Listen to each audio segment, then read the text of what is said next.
देखिए फिर इनसे प्रश्न किया किसी ने सत्यार प्रकाश में कि तुम परमात्मा को एक मानते हो या दो, परमात्मा एक है या अलग है? इन्होंने कहा नहीं, वेद में कोई ऐसा प्रमाण नहीं जिसे अनेक परमात्मा सिद्ध हो। ये देखिएगा सत्यार प्रकाश,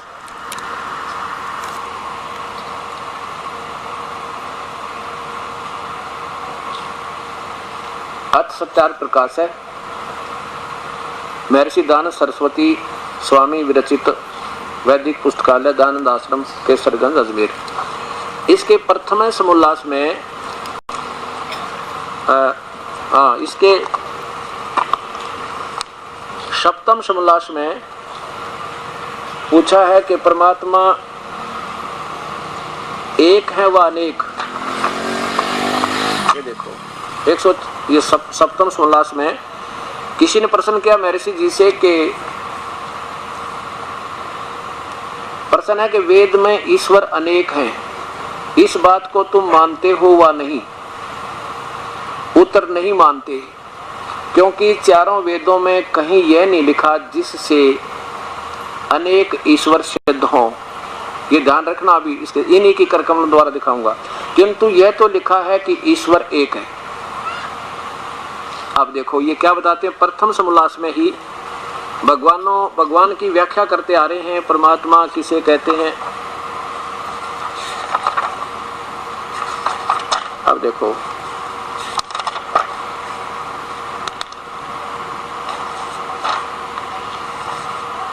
ये प्रथम समोल्लास, नीचे देखो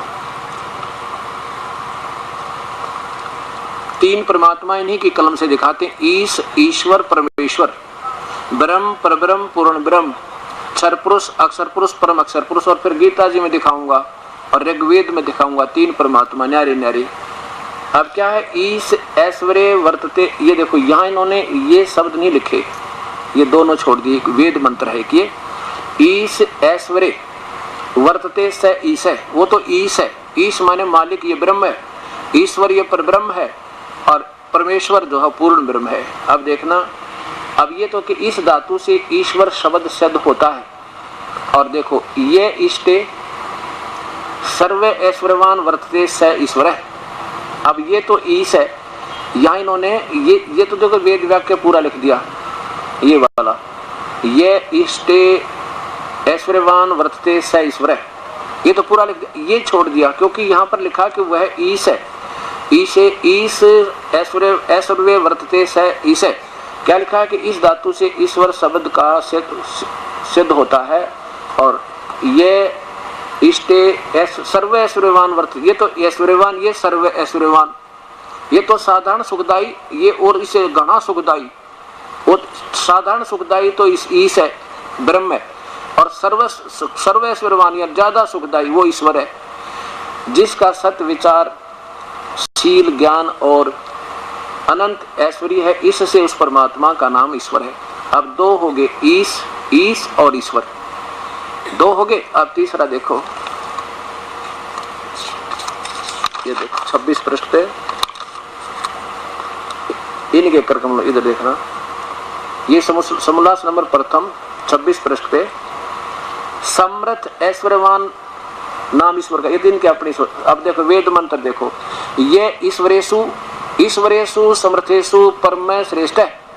होय होय, जो ईश्वरों से भी समर्थों से भी परम श्रेष्ठ है, सह परमेश्वर है। होय होय, वो परमेश्वर है।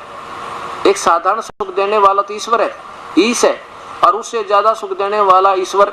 और ईश्वरों शब्द नहीं लिखना चाहिए था महापुरुष ने।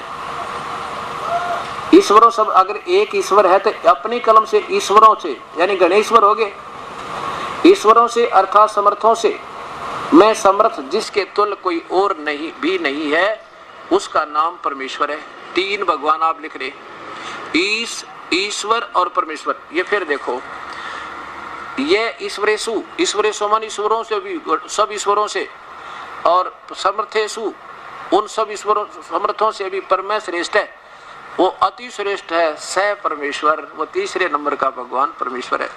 और फिर इसी में बताया है कि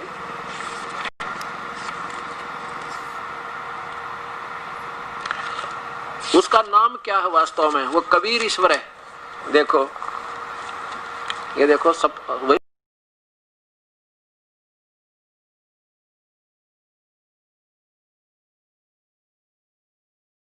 समोल्लास चल रहा है। प्रथम समोल्लास प्रश्न नंबर 35, ये 34 है या 35 पर देखो नीचे।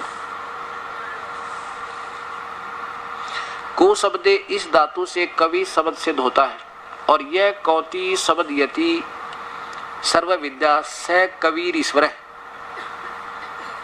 वह इसलिए उस पर वो कबीर ईश्वर है जिसमें सारे गुण हैं, पूर्ण परमात्मा है, सब विद्या का जानने वाला, सारी सृष्टि का रचनहार। स कबीर ईश्वर है जो वेद द्वारा सब विद्याओं का उपदेष्टा और वेता है, इसलिए परमेश्वर का नाम कबीर है। है वो परमेश्वर जो है ना, तीसरे नंबर का भगवान, उसका नाम इन्होंने कवि लिख दिया। और यहाँ कबीर है, देखो रे सब लगा है, यहाँ कबीर लिखना था, वो कबीर परमेश्वर है। सारा झंझट मिट गया था।